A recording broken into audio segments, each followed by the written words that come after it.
We're following some breaking news out of South Carolina now. Defense attorneys in the Alex Murdaugh double murder case say they do plan to put him on the stand.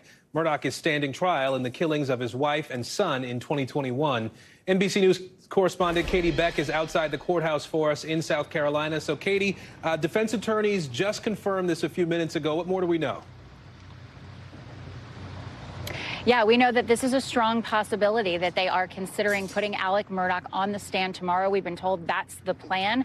It doesn't necessarily mean that he will definitely testify and that this is a done deal, but it certainly looks at this point to be likely that they are going to put him up there to sort of answer some of those questions that the prosecution has laid out in terms of whether or not that is, in fact, his voice on the kennel and how he places himself so close to the crime scene, so close to the time of death. There's only one person that can really answer that question, and it's Alex Murdaugh. So let's talk about the trial today, Catie. We heard from one of Alex Murdaugh's former law partners, right? What did he tell the jury?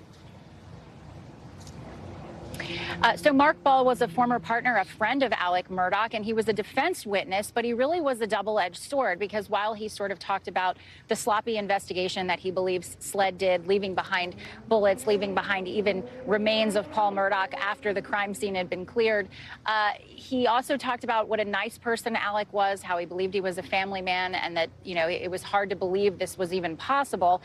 He later said in testimony that once the alleged financial crimes had surfaced in the law firm and he had found that Alex was stealing money, his opinion had changed, that perhaps he felt maybe betrayed, that he didn't know this man as well as he thought he did.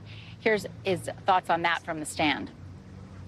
We had to change the name. We've had to do all these things because of his acts on this financial stuff. And when it comes to that, I'm mad as hell. I mean, you just don't know how mad I am. But on the other hand, I'm not saying that because he did that, he's done what he's accused of. He was doing that way back, but we never knew it. Sure. And when we found out about it, it makes you doubt everything, and it's just human nature.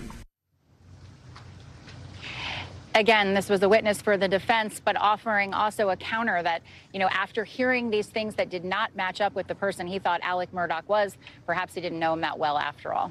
Aaron. All right. Catie Beck live for us in South Carolina. Catie, thank you. Thanks for watching our YouTube channel. Follow today's top stories and breaking news by downloading the NBC News app.